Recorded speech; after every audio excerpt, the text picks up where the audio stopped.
জয় জগন্নাথ। শুভ রথযাত্রার দিনে আজ তোমাদের সাথে একটু গল্প করব পুরীর জগন্নাথের কিছু কথা নিয়ে। কিছুদিন আগেই আমরা গিয়েছিলাম পুরীতে, তোমরা সবাই দেখেছো। তারপর একটা বড় ভিডিও দেব, কিছুদিন একটু শরীর ভালো ছিল না বলে আর দিতে পারিনি। আজ তোমাদের সাথে পুরীর সেই কিছু গল্প তোমাদের সাথে শেয়ার করব। পুরীর সমুদ্র তো এক অপূর্ব সুন্দর, যেখানে সারা দিন রাত যার সামনে থাকলে মনে হয় যেন এখানেই বসে থাকি। আমরা তো প্রতিদিন সন্ধ্যাবেলা করে বসে থাকতাম। 10:30টায় যেহেতু হোটেলের গেট বন্ধ হয়ে যায়, সাধারণত আমাদের 10টার সময় তো চলে আসতেই হবে। 9:30টার মধ্যে, মোটামুটি 10টার মধ্যে হোটেলে চলে আসতে হয়। আর এই হলো মহাপ্রভু জগন্নাথের প্রসাদ।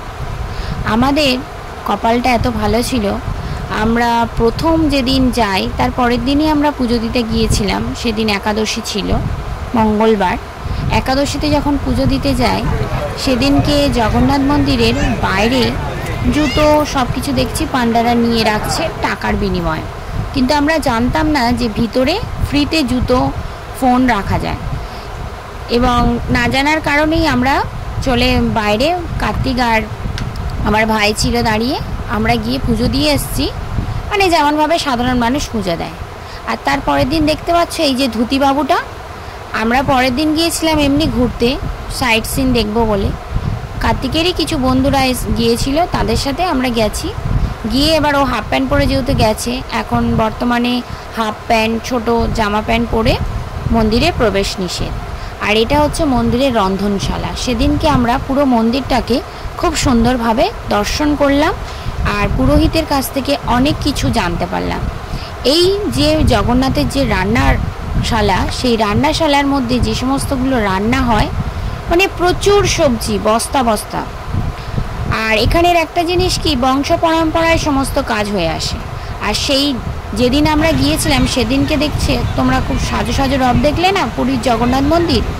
সেই তার আগের দিন রাত 2টোর সময় জগন্নাথের সাথে রুক্মিণীর বিবাহ যাত্রা সম্পন্ন হয়েছিল। আমাদের এতটাই ভাগ্য ভালো যে আমরা গিয়ে কিন্তু সেদিনকে রুক্মিণী আর জগন্নাথের বিয়ের ভোজ খেয়েছিলাম।